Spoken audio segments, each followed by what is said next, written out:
Hi everyone, in the last video we saw about continuous random variable and different distribution probability density functions. So in this video we will see about normal distribution. It is a most common type of distribution which is used and it looks like this.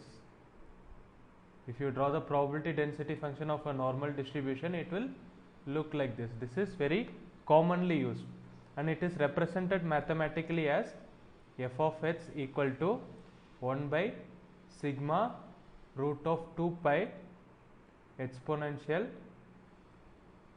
minus 1 by 2 x minus nu by sigma the whole square. Quite a big equation, is it? Now we will try and simplify it. A normal distribution is characterized by two things, which is mean, which is nu, and variance, which is sigma square, and standard deviation is sigma.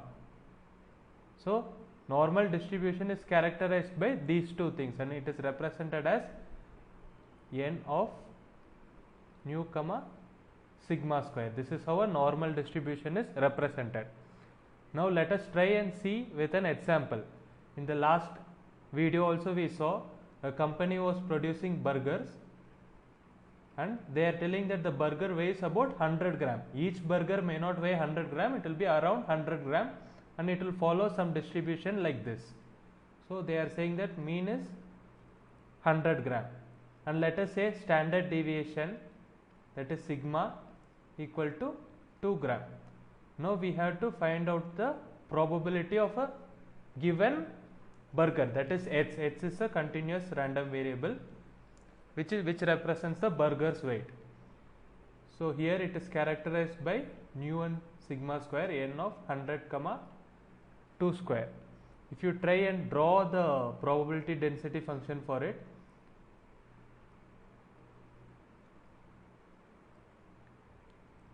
so this is the mean nu and this nu plus sigma, this is 100, 102, this is nu minus sigma 98 and so on. The one which is below 98, 96 and all will be very less probability. So normal distribution follows a bell curve and it is symmetric about its mean. If you see this side and this side, probability will be 0.5. Anything greater than 100 gram will be probability will be 0.5 and anything less than 100 gram probability will be 0.5. So this is represented as f of nu plus h equal to f of nu minus h. This is one important characteristic and limit as h tends to infinity. When h tends to infinity, the density function becomes 0, like it will keep on going, and when h is very large it will be 0. So limit h tends to infinity,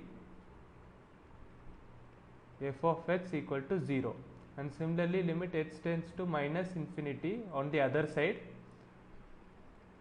f of x equal to 0.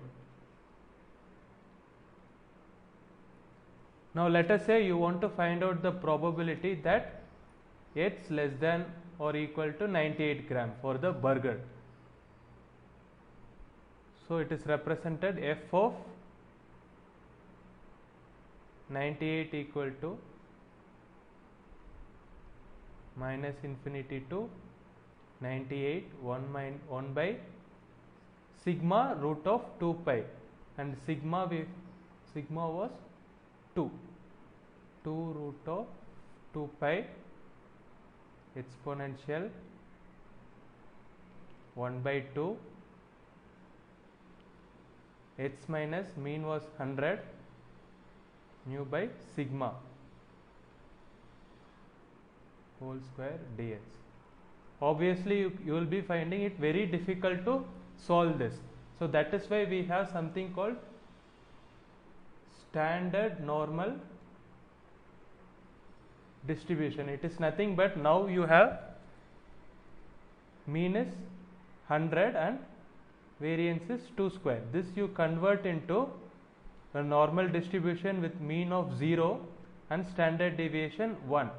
Here x was the random variable, in this z will be the random variable, and z is nothing but x minus nu by sigma.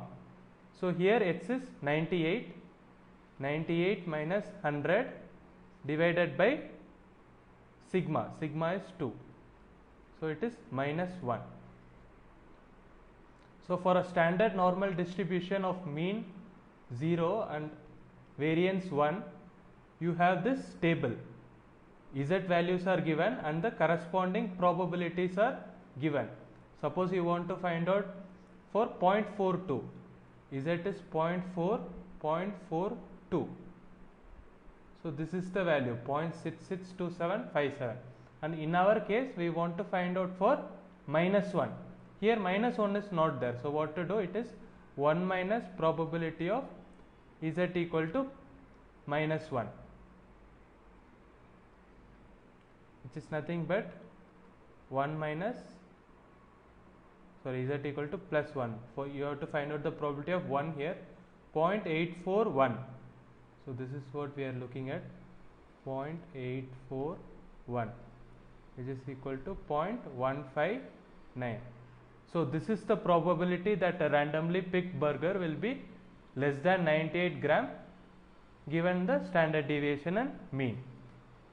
So if you want to see this graphically,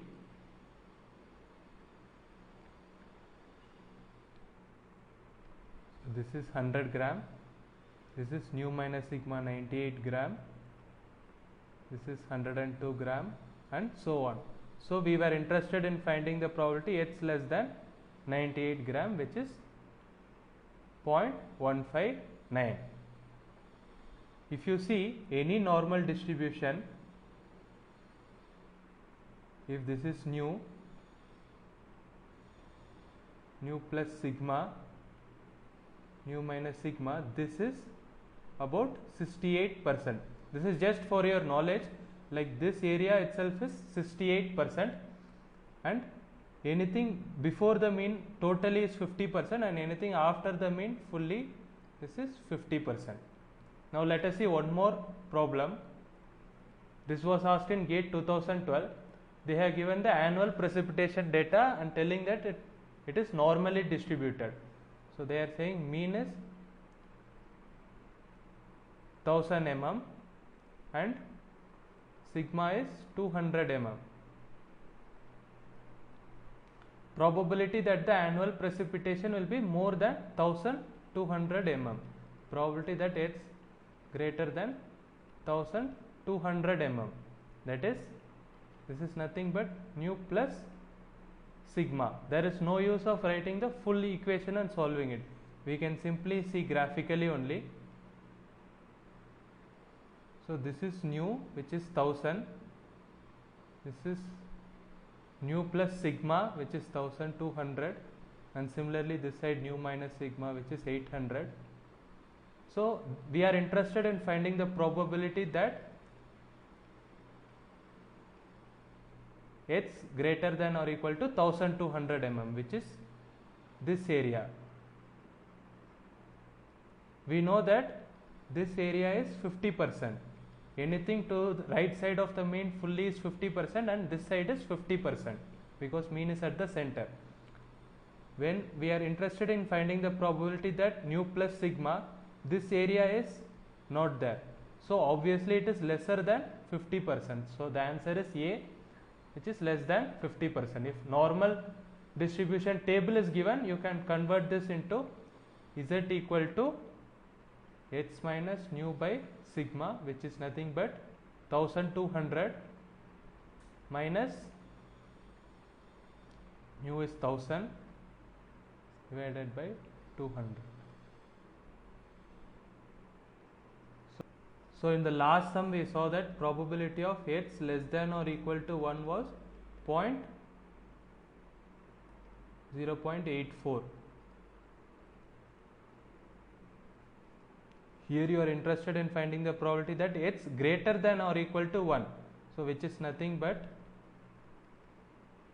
1 minus probability of h z less than or equal to 1, which is 1 minus 0.84, 0.16.